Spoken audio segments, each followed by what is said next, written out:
늘 살고 지고 영원한 주님 내 승리의 주 하늘의 기쁨을 주옵소서. 어떠한 고난이 닥쳐와도 만유의 주여 소망 되소서.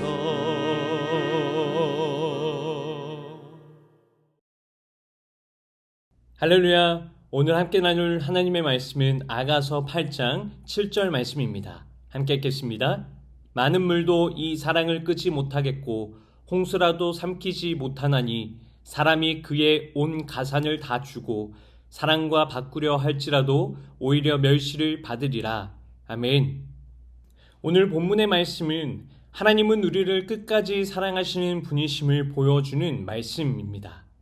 성경을 읽다 보면 한 가지 분명한 사실을 발견하게 되는데, 그것은 하나님은 언제나 먼저 찾아오시고 먼저 사랑하시며 끝까지 우리를 사랑하시는 분이라고 하는 사실입니다. 창세기를 보면 아담은 죄를 짓고 하나님을 떠납니다. 그리고 하나님을 피해 숨습니다. 그런데 하나님은 그를 찾아오셔서 네가 어디 있느냐 물으시죠. 이 한마디에는 죄인을 향한 하나님의 사랑이 담겨 있습니다. 하나님은 죄에 대해서 반드시 심판하셨지만 죄인을 포기하지는 않으셨죠. 이스라엘 백성들에게도 마찬가지였습니다. 하나님은 애굽에서 신음하던 그들을 건져 주셨습니다.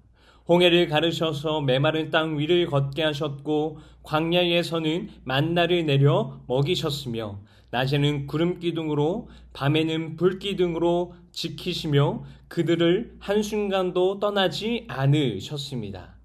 하나님은 그들을 얼마나 사랑하셨는지 필요한 것을 늘 채워주셨죠. 하지만 이스라엘 백성들은 하나님의 은혜를 경험해도 금세 하나님을 잊어버렸습니다. 조금만 어려워도 원망했고 조금만 불편해도 불평을 토해냈습니다. 그들은 늘 하나님께서 베풀어 주시는 은혜보다 눈앞의 어려움을 더 크게 보았습니다. 결국 눈에 보이지 않는 하나님보다 눈에 보이는 금송아지를 더 붙들기까지 했죠. 그러나 하나님은 그들을 포기하지 않으셨습니다. 우리는 이들의 모습을 보며 어떻게 그럴 수가 있냐, 나라면 그렇지 않았을 텐데 라고 생각하기가 쉽습니다. 하지만 아담과 이스라엘 백성들의 모습은 하나님께서 베푸신 은혜를 잊고 살아가는 우리의 모습이기도 합니다. 기도 응답을 받고도 시간이 지나면 감사보다 걱정이 앞설 때가 있고, 하나님의 인도하심을 경험하고도 눈앞의 현실을 보며 두려워할 때가 참으로 많죠. 하나님께서 여기까지 인도해 주셨다는 사실을 잊은 채 내 눈에 보이는 문제만을 바라볼 때가 우리는 너무나도 많습니다. 사람은 실망하면 등을 돌리게 되어 있습니다. 기대했던 것들이 무너지면 포기할 수도 있습니다. 하지만 하나님은 그렇지 않으십니다. 하나님은 사람처럼 감정으로 사랑하시는 분이 아니라 언약으로 우리를 사랑하시기 때문입니다. 하나님은 이스라엘 백성들이 신실하기 때문에 계속해서 사랑하신 것이 아닙니다. 하나님께서 신실하시기 때문에 계속해서 사랑하신 것이었습니다. 이것이 바로 오늘 아가서 말씀을 통해서 하나님께서 들려주시는 사랑입니다. 하나님께서는 오늘 말씀을 통해서 어떤 환난도, 어떤 세월도, 어떤 어려움도 하나님의 백성을 사랑하시는 그 사랑을 깨트릴 수 없다라고 선포하십니다. 하나님의 사랑은 예수 그리스도를 통해서 가장 선명하게 드러났습니다. 예수님께서 십자가를 지시던 그날 밤 제자들은 모두 두려워 도망쳤습니다. 베드로는 다른 사람은 다 주님을 떠나도 자신은 끝까지 따르겠다며 장담을 했던 사람이었습니다. 그러나 몇 시간도 지나지 않아 많은 사람들 앞에서 3번이나 주님을 모른다고 부인하였죠. 사람의 결심은 이렇게 연약합니다. 아무리 굳게 다짐해도 흔들릴 수 있고 아무리 뜨겁게 고백해도 넘어질 수 있습니다. 그런데 주님은 베드로를 포기하지 않으셨죠. 부활하신 주님은 제일 먼저 실패한 제자에게 찾아가셨습니다. 그리고 네가 나를 사랑하냐 라고 물으시면서 실패를 들추어 내기보다 다시 일으켜 세우셨고 다시 양을 맡기셨으며 다시 사명을 허락하셨습니다. 베드로가 다시 사랑받을 만한 사람이 되었기 때문이 아니었습니다. 주님의 사랑이 그를 끝까지 향했기 때문이죠. 베드로의 실패보다 주님의 사랑이 더 컸고 베드로의 연약함보다 주님의 은혜가 더 컸기 때문에 주님이 다시 찾아가시고 그에게 은혜를 베풀어 주신 것입니다. 이것이 바로 하나님께서 우리를 사랑하시는 방식입니다. 우리의 믿음이 흔들릴 때 하나님은 흔들리지 않으십니다. 우리의 연약함 때문에 하나님께서 시작하신 구원이 무너지는 것이 아니라 하나님의 신실하심 때문에 오늘도 우리는 그 은혜 안에 살아가는 것입니다. 사랑하는 성도 여러분, 오늘 본문은 많은 물을 말씀합니다. 많은 물이라고 하는 것은 우리 인생에 밀려오는 수많은 환난과 고난을 떠오르게 하는 단어입니다. 우리의 삶에는 질병이 찾아올 수도 있고 계획이 잘 안 풀릴 수도 있으며 슬픔 때문에 눈물 흘릴 수도 있고 오랫동안 기도했지만 응답이 보이지 않는 시간을 지나갈 때도 있습니다. 우리의 삶을 그 누구보다 잘 알고 계시는 하나님께서는 그 어떤 환난도 하나님의 사랑보다 크지 않다라고 말씀합니다. 세상은 우리가 소중히 여기는 것들을 빼앗을 수 있습니다. 그러나 우리를 향하신 그 하나님의 사랑만큼은 결코 빼앗을 수도 없고 티끌도 건드릴 수가 없습니다. 바울은 환난이나 곤고나 핍박이나 기근이나 적신이나 위험이나 칼이라도 우리를 그리스도의 사랑에서 끊을 수 없다라고 확신을 가지고 말했습니다. 그리고 이 바울이 고백한 사랑은 십자가에서 이미 증명이 되었습니다. 하나님께서는 우리를 사랑하신다라고 말씀만 하신 것이 아닙니다. 독생자를 내어주심으로 그 사랑을 우리에게 확증하셨습니다.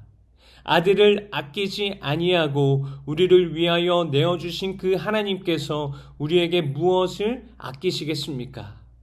사랑하는 성도 여러분, 오늘 우리의 삶에는 많은 물들이 있습니다. 당장 오늘이라도 혹은 내일이라도 미래의 어느 순간에 홍수같이 밀려 들어오는 물이 있을 수 있습니다. 그러나 그 많은 물이 우리의 삶을 휩쓸더라도 우리를 향하신 하나님의 사랑은 결코 깨뜨리지 못합니다. 하나님께서 시작하신 사랑은 하나님께서 반드시 끝까지 이루시며 하나님은 하나님의 백성을 끝까지 붙드시는 분이십니다. 그러므로 사랑하는 성도 여러분, 오늘도 환경보다 하나님을 바라보시기 바랍니다. 눈에 보이는 현실보다 하나님의 약속을 붙드시기 바랍니다.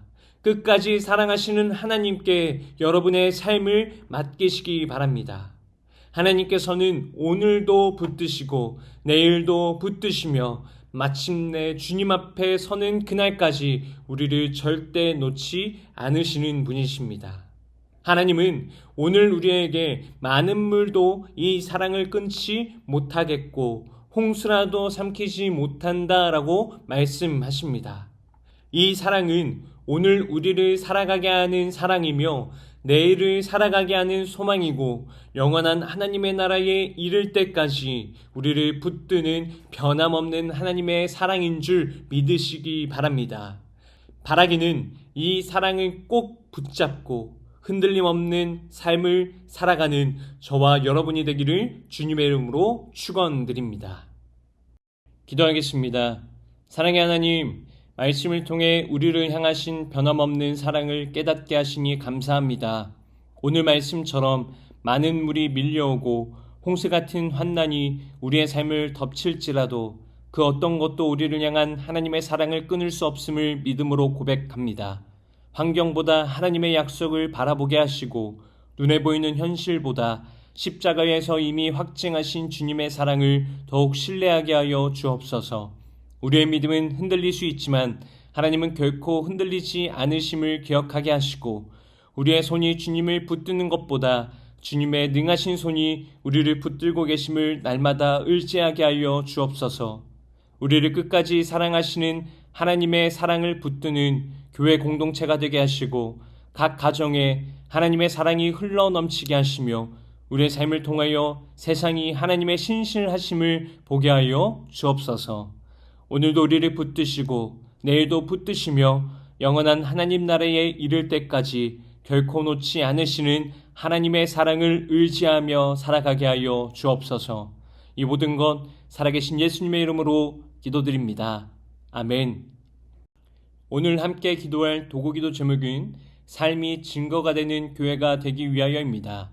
세상의 그 어떤 것도 우리 주 예수 그리스도 안에 있는 하나님의 사랑에서 우리를 끊을 수 없으리라는 말씀을 굳게 붙들고 십자가의 사랑을 항상 가슴에 새기며 살아가는 우리 교회가 될 수 있도록 주님께서 친히 제자들의 발을 씻기시며 섬김의 본을 보여주신 말씀을 마음에 깊이 새겨 서로를 귀하게 여기고 섬기는 선한 이웃 우리 교회 공동체가 될 수 있도록 기도하시기 바랍니다. 이어서 육신의 질병으로 고통받고 있는 교회 식구들, 경제적 어려움을 겪는 식구들, 타지와 타국에 있는 식구들, 우리 교회 다음 세대를 위해 기도하시기 바랍니다. 또한 나라와 민족을 위해서 한국교회와 세계 선교를 위해서 기도하시기 바랍니다. 끝으로 오늘도 주님과 깊이 교제하시는 하루가 되길 소망하며 각자의 기도 제목을 놓고 기도하시겠습니다.